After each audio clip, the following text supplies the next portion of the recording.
Capitolul 22. Dobitoacele și lucrurile rătăcite. Dacă vezi rătăcindu-se boul sau oaia fratelui tău, să nu le ocolești, ci să le aduci la fratele tău. Dacă fratele tău nu locuiește lângă tine și nu-l cunoști, să iei dobitocul la tine acasă și să rămână la tine până ce îl cere fratele tău și atunci să îl dai. Tot așa să faci și cu măgarul lui, tot așa să faci și cu haina lui și tot așa să faci cu orice lucru pierdut de el și găsit de tine, să nu le ocolești. Dacă vezi măgarul fratelui tău sau boul lui căzut pe drum, să nu-l ocolești, ci să-i ajuți să-l ridice. Amestecul semințelor și țesăturilor.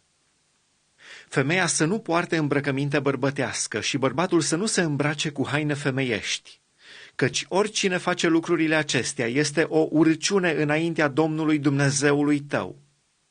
Dacă întâlnești pe drum un cuib de pasăre, într-un copac sau pe pământ, cu pui sau ouă și mama lor șezând peste pui sau peste ouă, să nu iei și pe mama și pe puii ei, ci să dai drumul mamei și să nu iei decât puii, ca să fii fericit și să ai zile multe. Când zidești o casă nouă, să-ți faci un pălimar împrejurul acoperișului, ca să nu aduci vină de sânge asupra casei tale dacă s-ar întâmpla să cadă cineva de pe ea. Să nu sameni în via ta două feluri de semințe, ca nu cumva să întinezi și rodul seminței pe care ai sămănat-o și rodul viei. Să nu ari cu un bou și un măgar înjugați împreună. Să nu porți o haină țesută din felurite fire, din lână și in unite împreună. Să faci ciucuri la cele 4 colțuri ale hainei cu care te vei înveli. Pedeapsa pentru curvie. Dacă un om care și-a luat o nevastă și s-a împreunat cu ea, o urăște apoi, o învinuiește de lucruri nelegiuite și îi scoate nume rău zicând: am luat pe femeia aceasta, m-am apropiat de ea și n-am găsit o fecioară. Atunci tatăl și mama fetei să ia semnele fecioriei ei și să le aducă înaintea bătrânilor cetății, la poartă. Tatăl fetei să spună bătrânilor: am dat pe fiica mea de nevastă omului acestuia și el a început să o urască. Acum o învinuiește de lucruri nelegiuite zicând: n-am găsit fecioară pe fiică ta. Dar iată semnele fecioriei fetei mele, și să desfacă haina ei înaintea bătrânilor cetății.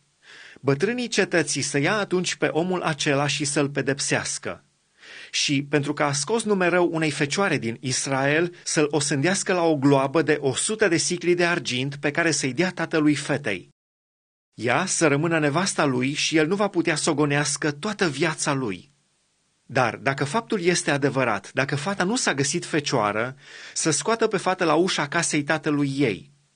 Să fie ucisă cu pietre de oamenii din cetate și să moară, pentru că a săvârșit o mișelie în Israel, curvind în casa tatălui ei. Să cureți astfel răul din mijlocul tău. Pedeapsa pentru prea curvie.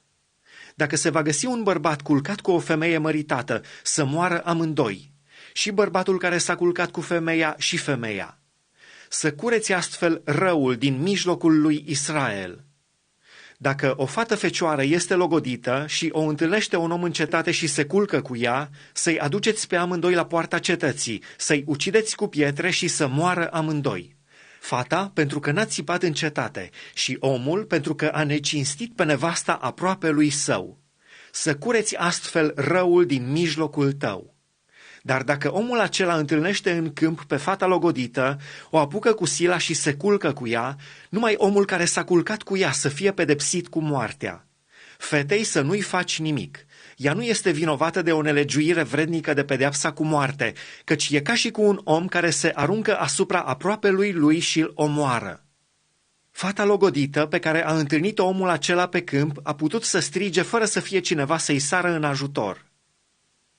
Dacă un om întâlnește o fată fecioară nelogodită, o apucă cu sila și se culcă cu ea și se întâmplă să fie prinși, omul care s-a culcat cu ea să dea tatălui fetei 50 de sicli de argint. Și, pentru că a necinstit-o, s-o ia de nevastă și nu va putea să o gonească toată viața lui. Nimeni să nu ia pe nevasta tatălui său și nici să nu ridice învelitoarea tatălui său.